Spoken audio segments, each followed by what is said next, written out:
and thanks for being here. Special thanks to my family for joining me today. My wife, Chris, my son, Patrick, on the far left, my daughter, Bridget, and our son, Duncan. My family and I have reached a decision, and I wanted to share that with the people of Pennsylvania.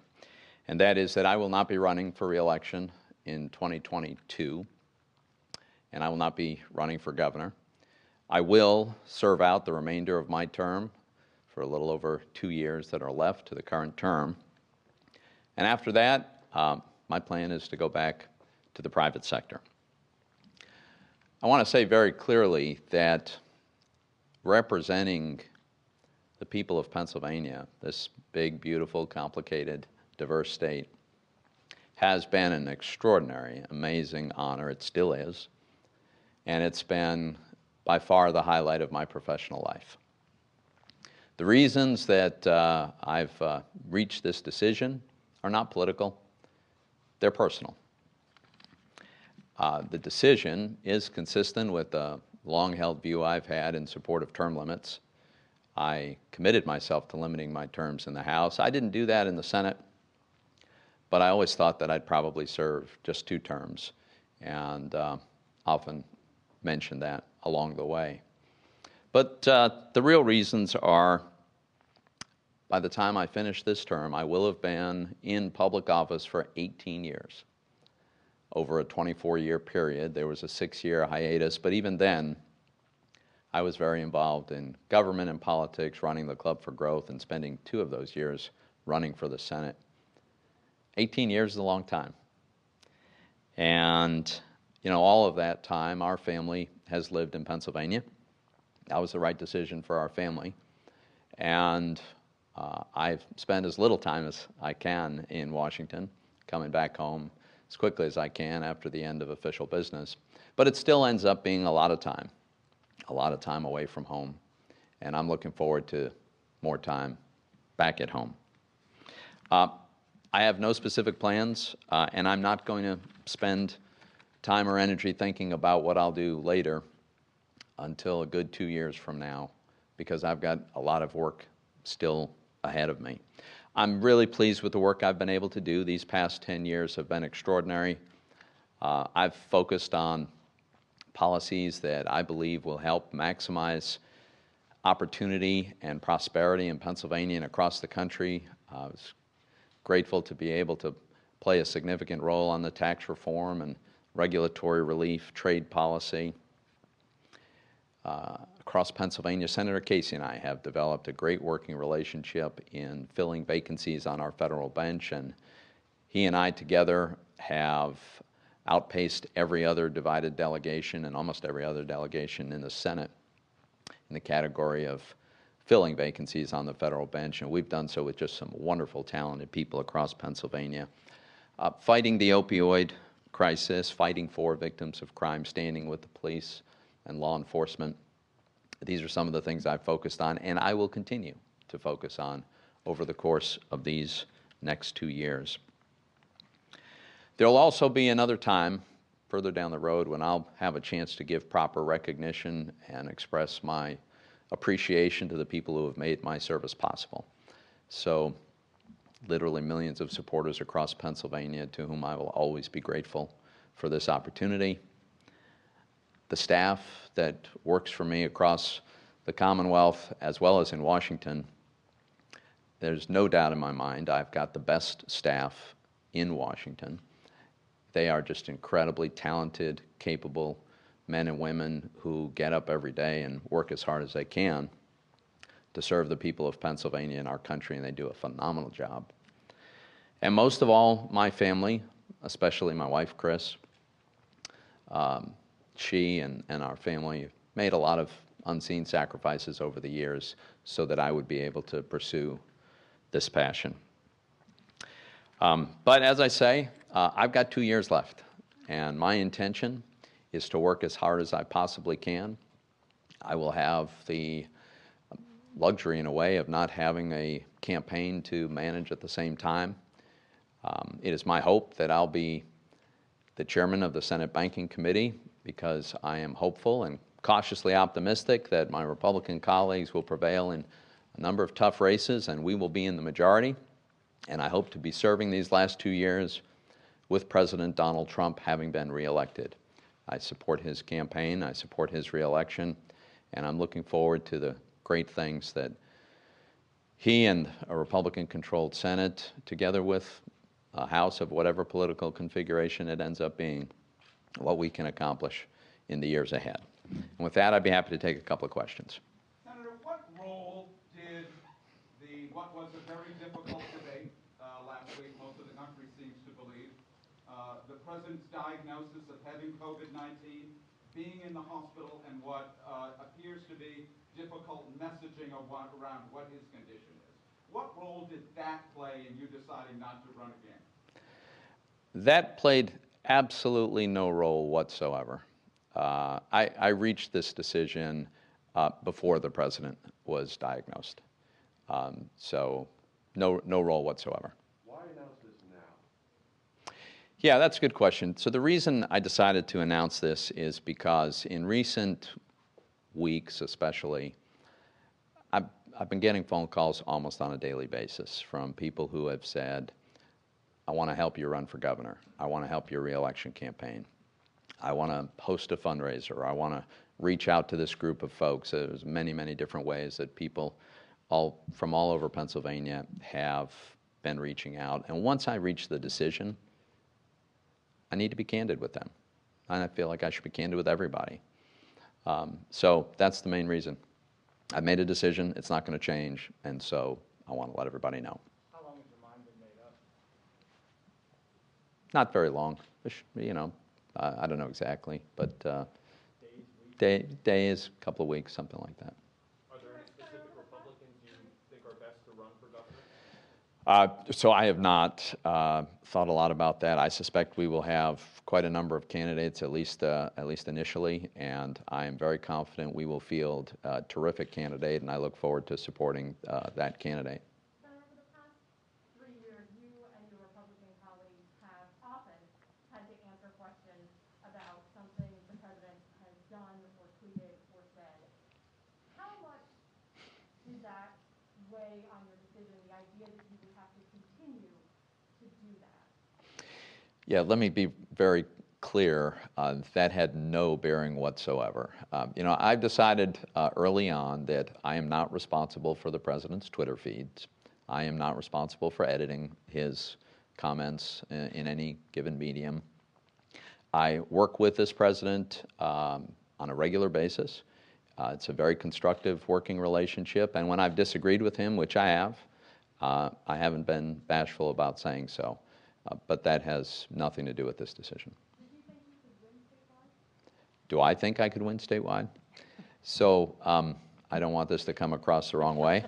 But I've been in 5 tough competitive general elections, 3 in what was then the 15th congressional district and is now the 7th, and 2 in Pennsylvania. I've won all 5 of them. I think if I decided to run, I would have won again. Senator, what do you think the difficulties? What are some big plans that you hope to achieve in those 2 years? Yeah, that's a great question. There's a lot that I hope we'll be able to do. We have, when we reformed the tax code in response to the reformed code and some regulatory changes, the American economy reached new highs, outperformed virtually all expectations. We had the strongest economy of my entire life. Unfortunately, some of the provisions in the tax reform are set to expire.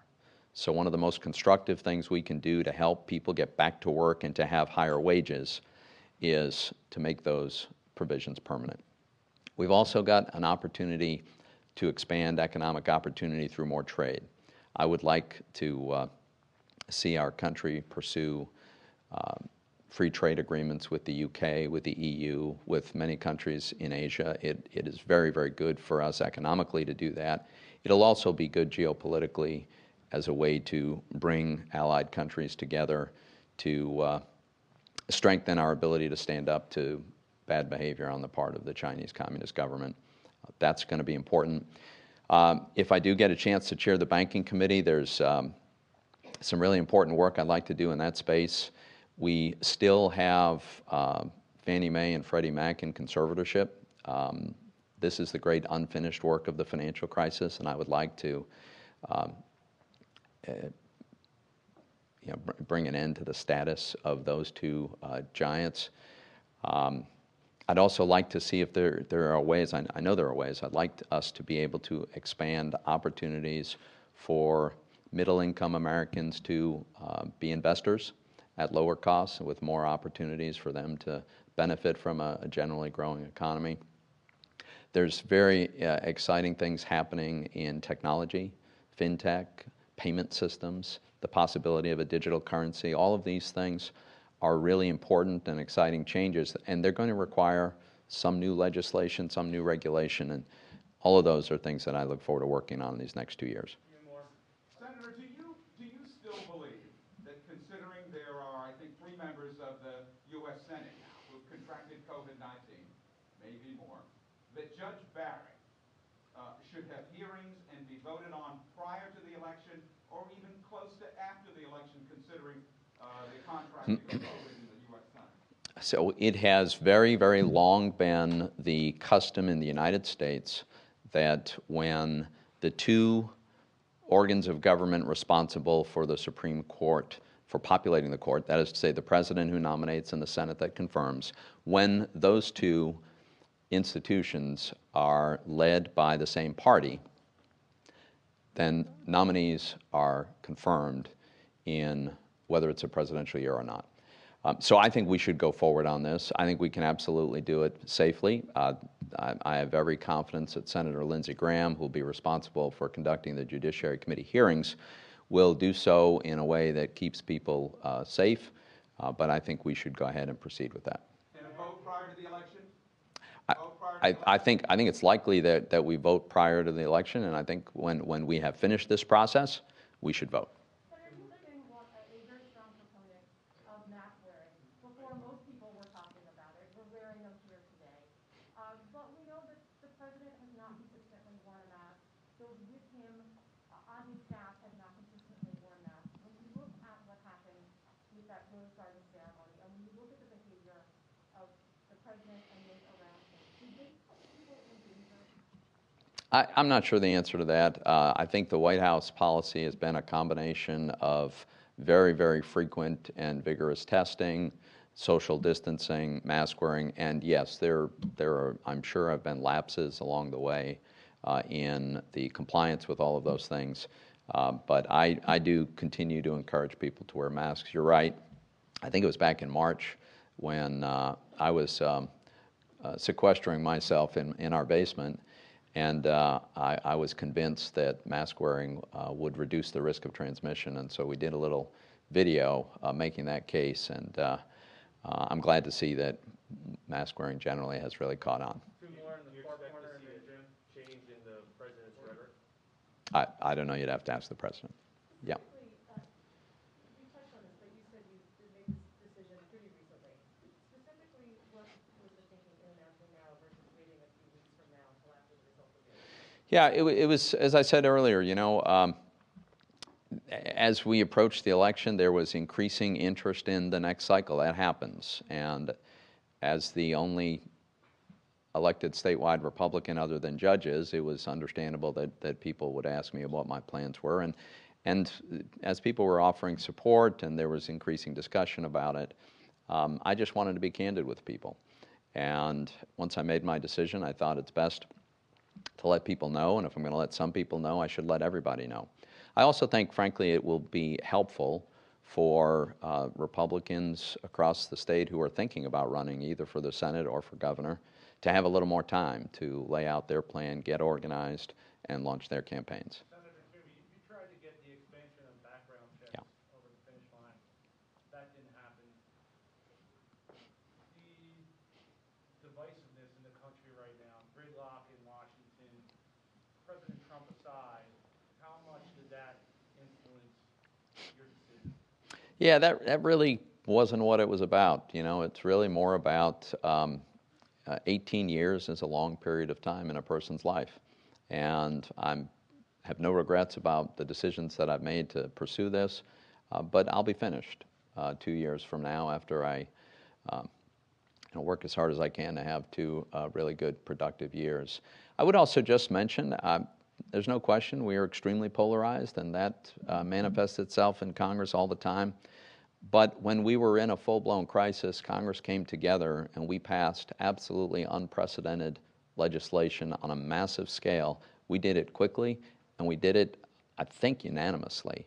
So fortunately, we were able to come together when the country really needed it.